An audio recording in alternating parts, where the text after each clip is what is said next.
오늘은 사무엘하 22장 1절에서부터 20절까지 구원자 하나님에 대해서 이야기하고 있는데, 이 부분은 사무엘하의 거의 결론에 이르는 부분이에요. 이스라엘의 왕이고 강력한 다윗은 거기에서 나보다 더 강한 원수가 있다라는 것을 고백해요. 나를 미워하는 자들이 있었음을 고백합니다. 22절 2장을 쭉 읽어보면 특별히 오늘 17절, 18절 이 부분을 읽어보면 나보다 더 강한 자들, 근데 그들이 나를 미워한다. 나보다 약한 자들이 아니라 미워하는 자들인데 강하다. 그리고 자신의 재난의 상황이 있을 때를 틈타서 엎친 데 덮친 격으로 원수들이 덤벼드는 상황도 있었다라고 19절에 이렇게 얘기를 하거든요. 그러나 하나님께서 나를 좋아하시는 분이기 때문에 하나님께서 나를 좋아하시기에 구원을 받을 수 있었다는 시를 써요. 이게 사무엘하의 결론이에요. 결국은 사무엘하를 쭉 읽어보시면 다윗이 왕이 되는 거, 죄로 인한 실패, 믿음으로 다시 왕이 되는 과정, 거기에 다윗의 용기들, 부하들, 개인의 실수, 범죄, 전쟁, 정치, 지혜, 모든 것이 다 담겨져 있긴 해요. 그러나 다윗 스스로가 쓴 시, 이 사무엘 하의 결론은 결국은 나도 너도 하나님의 구원을 의지하지 않으면 살 수 없다는 것을 노래해요. 하나님의 힘을 의지 않으면 살 수 없는 나약한 인간임을 고백합니다. 그래서 결국 하나님의 하시는 일 뒤에서 하나님을 의지하는 자로서 살아온 인간 다윗임을 고백합니다.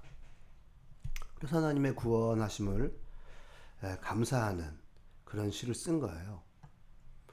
그래서 사무엘하를 이제 결론을 내야 되는데, 이 책을 단순한 권력이라든지 이방인들과의 투쟁, 그리고 왕궁을 둘러싼 정치 투쟁, 갈등, 이것을 넘는 이야기예요. 하나님이 주인 되셨다. 그리고 하나님이 일하신다. 나를 넘어서 이러한 이야기가 있습니다. 사실 이스라엘도 다윗과 같은 자가 나타나서 노예된 자신들을 구원해 주리라고 믿었잖아요.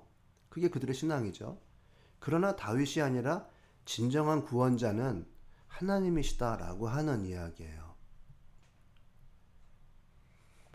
이 시는 초반에 2절을 보면 나의라는 말을 반복적으로 사용해요. 나의. 하나님은 나의 반석, 나의 바위. 그리고 내가 피할 바위, 나의 방패, 나의 구원의 뿔, 산성, 요새, 피난처, 모두 다 구원 받아야 될 자들이 피할 곳이잖아요. 구원자이시다라고 2절에 고백을 합니다. 그렇다면 그 막강해 보이던 다윗도요, 스스로를 구원의 대상으로 생각했던 거예요. 속을 들여다보면 그 마음은 그랬다는 거거든요. 우리도 주위에 만나는 모든 사람들이 그냥 보통 사람처럼 잘 살고 있는 것처럼 보이죠.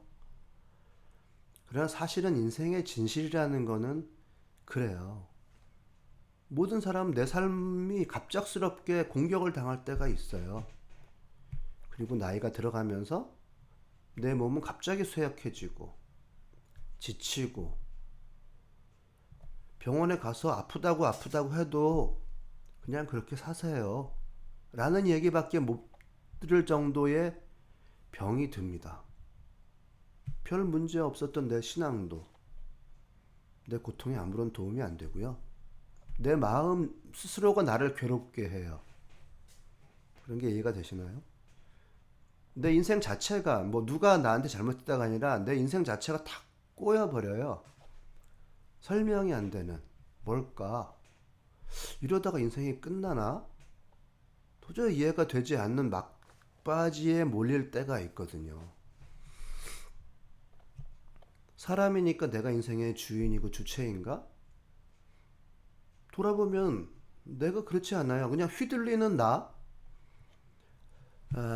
있을 뿐입니다. 이 신앙이 있는 다윗은 찬양을 하지만 사절 보면은 제가 찬양합니다라고 이렇게 되어 있지만은 제가 보기에는 힘이 없는 즐겁게 막 노래하는 그 교회에서의 찬양은 아니에요. 고통의 외침, 신음 뭐 이런 쪽이에요. 나의 찬양을 받으실 주님, 내가 주님께 부르짖었더니 4절 초반부에 부르짖음이죠 사실은. 찬양을 받으실 주님이라고 했지만 그렇게 했을 때에 요게 대조를 이뤄요. 부르짖음이 있고요. 그리고 하나님이 나를 건져주셨다는 뜻밖의 고백이 나와요. 주님께서 나를 원수들에게서 건져주셨습니다. 다윗이 표현한 상황은 그의 생명을 노린 적들이 이제 나오거든요. 죽음의 물결, 굉장히 신비한 어떤 단어들인데 파멸의 파도, 스올, 즉 지옥의 줄에 자기가 묶여 있는 상황, 죽음의 덫에 딱 낚여 있는 상황으로 표현을 해요. 그의 상황을. 진짜 죽을 지경이 돼버린 아주 피폐한 사람의 모습이거든요.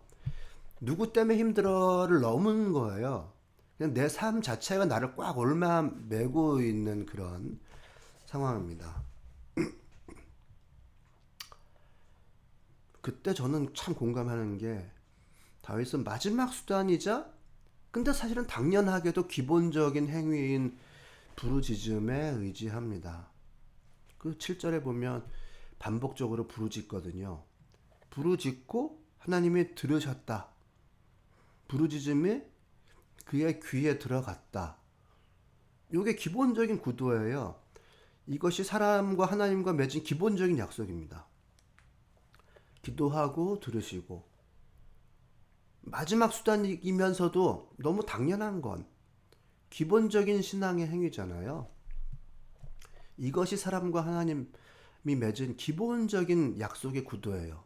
어떻게 이 인생의 문제가 해결이 되겠나? 단순하고 진짜 원론적이잖아요. 기도해라 기도해라는 얘기 한두 번 들으신 게 아니죠. 그저 내 말과 마음의 부르짖음이 내 인생 자체가 나를 공격해서 딱 죽기 직전에 이른 이 문제를 해결할 수 있단 말인가? 그러나 이것이 신앙의 방법이에요. 그것 밖에는 없어요.